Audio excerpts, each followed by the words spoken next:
Momento histórico, el que se vivió horas atrás con el anuncio de la presidenta de la Cámara de Representantes, Nancy Pelosi. Amigos, no importa los títulos que ustedes me hayan dado, presidenta, líder, no hay mayor honor para mí que el estar aquí y hablar en nombre de la población de San Francisco. Voy a seguir haciéndolo como miembro de la Cámara, hablando por la gente de San Francisco, sirviendo al gran estado de California y defendiendo nuestra Constitución. Y con gran confianza en nuestra fracción parlamentaria, no voy a buscar la reelección como líder de la bancada demócrata en el nuevo Congreso. Para mí ha llegado la hora de que una nueva generación asuma esta posición que tanto respeto. Y estoy agradecida que tantos hayan demostrado su disposición a enfrentar esta responsabilidad. En una época con tantos políticos en puestos de mucha importancia y también cargando muchos otoños en sus espaldas, algunos dicen que tal vez este sea un bienvenido comienzo de una etapa refrescante. Por otro lado, desaparece lo que sería a lo largo de todos estos años, y me parece que en eso no hay duda, la mujer más poderosa de la política estadounidense. Pero no se quedó ahí lo que dijo la señora Pelosi. La democracia estadounidense es majestuosa pero frágil. Muchos aquí hemos sido testigos de esa fragilidad, trágicamente en esta Cámara. Así que la democracia debe ser defendida siempre de fuerzas que le desean el mal. La semana pasada el pueblo estadounidense se pronunció y sus voces se alzaron en defensa de la libertad, del imperio de la ley y de la democracia misma. Con estas elecciones, la población le dio la espalda al asalto a la democracia, rechazaron la violencia y la insurrección, y al hacerlo, demostraron que nuestra bandera seguía allí, como dice el himno nacional. Anoche el ex vicepresidente Mike Pence dejó claro, o por lo menos a quien quiera ver con el cristal que le parezca, no aparece en buena posición su compañero de fórmula, el expresidente Donald Trump.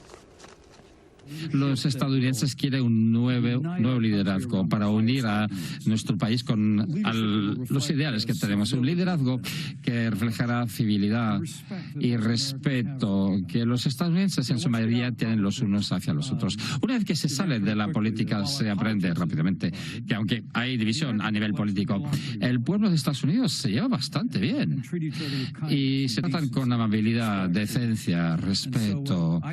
Así que yo creo que en los días venideros, sea cual sea el papel que tenga yo y mi familia en el Partido Republicano como candidato o alguien que apoye la cosa, tendremos mejores elecciones, mejores opciones para volver a las políticas que funcionan para el pueblo de Estados Unidos.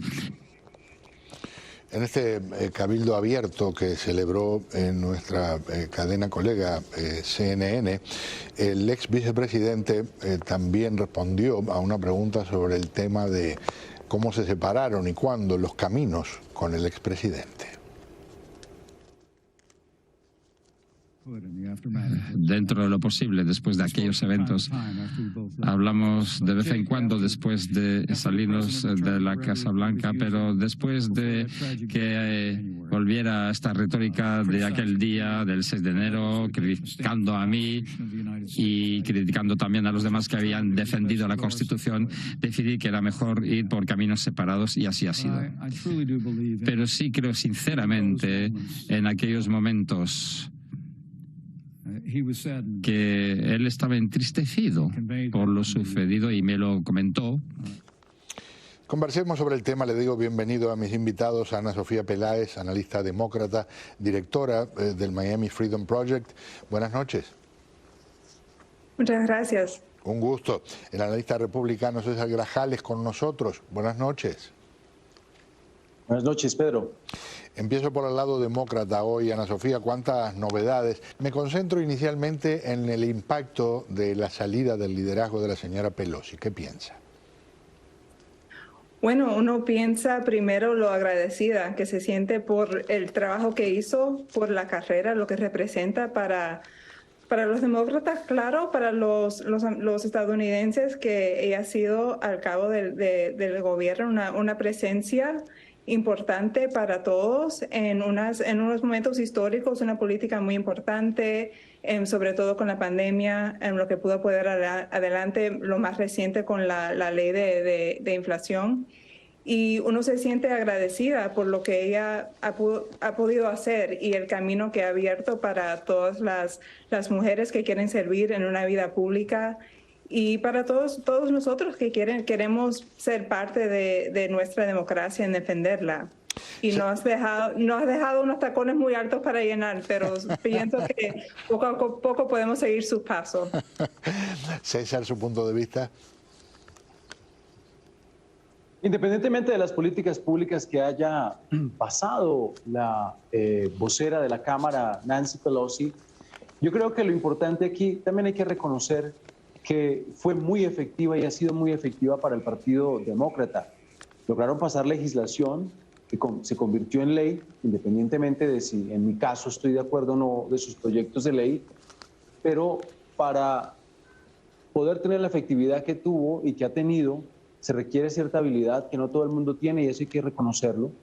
Creo que es importante reconocerle ese liderazgo que ha tenido dentro de su partido, pero creo que lo que hizo el día de hoy debe de hacer eco también en el mismo Partido Republicano.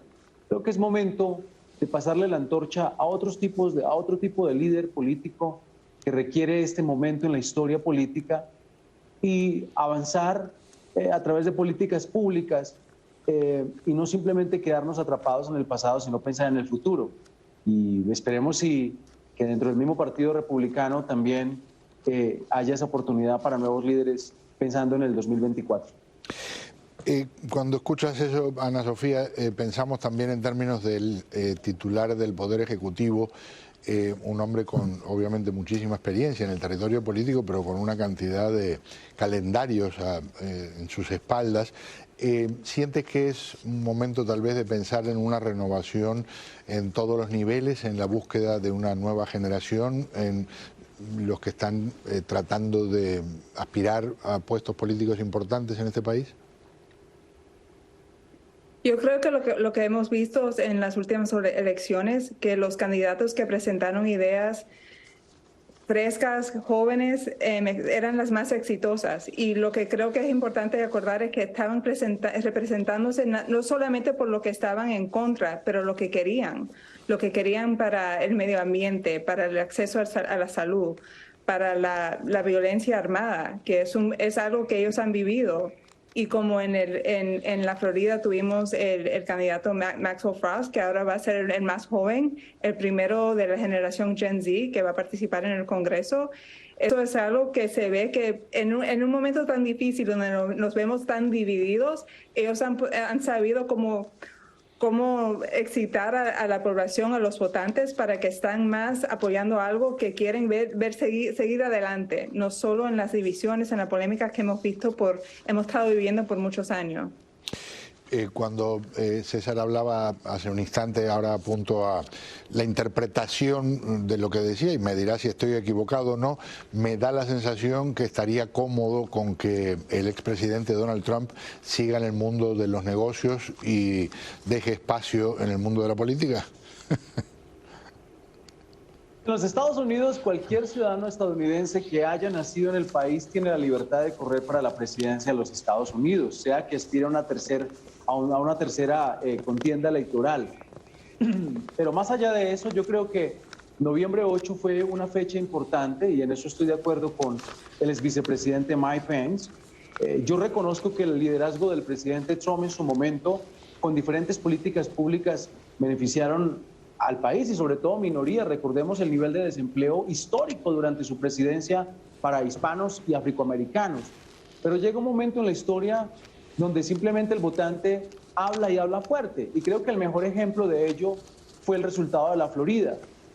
Ana menciona que el votante votó pensando en una agenda mucho más liberal, mucho más progresista, como lo llaman ellos. Mi interpretación más bien es un referéndum en dos figuras políticas fuertes, una en el presidente Biden y el otro en el expresidente Trump.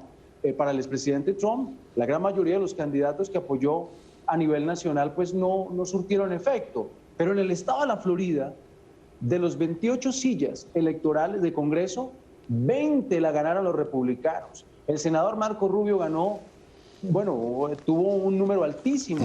El gobernador Ron DeSantis básicamente aplastó la carrera política del congresista, exgobernador Charlie Crist. Y el momento histórico del condado de Miami-Dade, que hay que reconocer que el 70% de ese condado casi 70% es hispano, un condado siempre azul, quiere decir que demócratas, independientes y republicanos votaron por ese tipo de liderazgo. Y creo que si los republicanos y el liderazgo republicano presta atención y hace una lectura correcta de lo que pasó en el estado de la Florida, veremos que se puede replicar eso en el país, pero necesita una figura, un mensajero que lleve ese mensaje a todo el país para obtener la Casa Blanca y quizá el control del Senado dentro de 2 años. Hoy debo dejarlo ahí, les agradezco profundamente que me acompañen. Muchas gracias por estar aquí conmigo. Muchas gracias, Pedro. Un gran gusto. Muy rapidito les cuento un número muy interesante. Como hay una expectativa de que la inflación esté ya aflojando, hoy las tasas de interés de las hipotecas bajaron lo más que han bajado en 40 años. Bajaron de un poco más de 7% a 6.61%, algo que alienta a quienes se habían quedado afuera del mercado. Ya regreso contándole cosas alucinantes que están ocurriendo en Ucrania.